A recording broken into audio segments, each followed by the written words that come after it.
Good morning, Facebook, YouTube, and Twitter. This is Rich again, back for your first video blog of the day for Thursday, August 27, 2015, around 6 in the morning, Billerica, Massachusetts. It's going to be a nice and sunny day, close to 80, low humidity. Some news to report. Boston Red Sox beat the Chicago White Sox by the score 3-0 to take the rubber game of the three-game series. The Lowell Spinners swept the Vermont Lake Monsters last night by the score of 8-4. That's about it on news for today, for right now. So my first video subject of the day is my review of WWE SummerSlam 1999 pay-per-view. This was the 12th annual SummerSlam that took place at the Target Center in Minneapolis, Minnesota. The main event was Mankind facing off against Stone Cold Steve Austin in Triple H triple threat match for the WWE Championship. Special guest referee was the governor of Minnesota at the time, Jesse the Body Ventura, who was a former WWE wrestler and commentator. He would eventually become a Hall of Famer in 2004. There were no dark matches or Sunday Night Heat matches before the SummerSlam pay-per-view, and this SummerSlam was called by the voices of the Attitude Era, good old JR, Jim Ross, and Jerry the King Lawler. The first match was a title versus title match. It was the reigning IC champion Jeff Jarrett with Deborah facing off against D'Lo Brown, who was the reigning European Championship. Before the match, Deborah and Jeff Jarrett had some words, so Jeff Jarrett sent Deborah to the back, and it was a kind of a competitive match. Ending had Mark Henry, who was aligned with D'Lo Brown, come down to the ringside area, and he hit his friend D'Lo Brown because the referee was distracted by Jeff Jarrett, and then the referee sees Jarrett on top of D'Lo and makes the count 1, 2, 3. Jeff Jarrett wins both belts, and he aligns himself with Mark Henry. The next match was a tag team turmoil match. The winners of this match would be the #1 contenders for the WWE World Tag Team Championships, and including in this team, the tag team turmoil match were the Acolytes, Farouk and Bradshaw, the Hardy Boys, who were the New Brood, the Edge and Christian, Mideon and Viscera, Albert and Droz, and the Harley Cousins, Hardcore and Crash Harley. The first two teams that start off were the Hardy Boys, or the New Brood, Matt and Jeff Hardy. They were with Gangrel facing off against Edge and Christian. This was about 5 minutes in the ring, and then Christian beat Jeff with like a clothesline and stuff, and this was like a round robin thing. So the next team that came in were Mideon and Viscera, and like Edge pins like Mideon with the spear after knocking out Viscera. The next team that came in was like Albert and Droz, and Edge uses like the Edgewood Spiral on Albert to pin him 1, 2, 3. Then the Acolytes came in, which was Farouk and Bradshaw. Bradshaw pins Christian after a clothesline from Hell, and then the final team was Hardcore and Crash Harley, who were arguing among each other. Farouk pins Bob Hardcore Harley for the 1, 2, 3 to win the tag team turmoil match and become the #1 contenders for the WWE Tag Team Championship.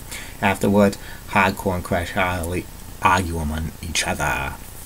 The next match was for the WWE Hardcore title. It was held, the match was inside of a bar across the street from the Target Center. It was the reigning Hardcore champion, the Big Boss Man, facing off against Al Snow. This was a beating each other up with like pool balls and sticks and stuff. The old drug Jesse James interfered and attacked the Big Boss Man, and then also took advantage and pinned the Boss Man for the 1, 2, 3 to become the new Hardcore champion. Afterwards, the Blue Meaning and Stevie Richards tried to attack Al Snow, but Al Snow headed back to the arena. The next match was for the WWE Women's Championship. It was Tori facing off against the current reigning Women's Champion, Ivory. This was about a 4-minute match. Ivory wins when she blocks a sunset flip attempt from Tori. Afterwards, Ivory continues to attack Tori, and she was going to put Skank on her wrestling tights and stuff, but Luna Vachon comes in and rescues Tori and stuff like that. The next match was a Lions Den Weapons match. It was the Lethal Weapon, Steve Blackman, facing off against Ken Shamrock. This was about an 8-minute match. It was an okay match. Ken Shamrock wins by TKO because Steve Blackman was knocked out cold. The next match was a Lover versus Lever match. It was in a street fight. It was Shane McMahon facing off against Test. Test was dating Stephanie McMahon at the time. Stipulation was if Test won, he could continue to date Stephanie. If Test lost, he could not date Stephanie ever again. And this was a great match. Great. Shane McMahon did some great bumps and stuff like that. Interference by the Mean Street Posse, who was like Joey Abs and Pete Gas and Rodney, and the Stooges interfered.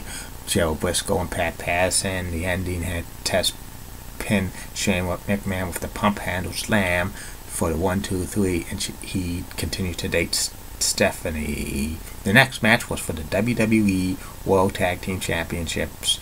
It was Kane and X-Pac, who were the reigning WWE World Tag Team Championship, facing off against The Undertaker with Paul Bearer and The Big Show.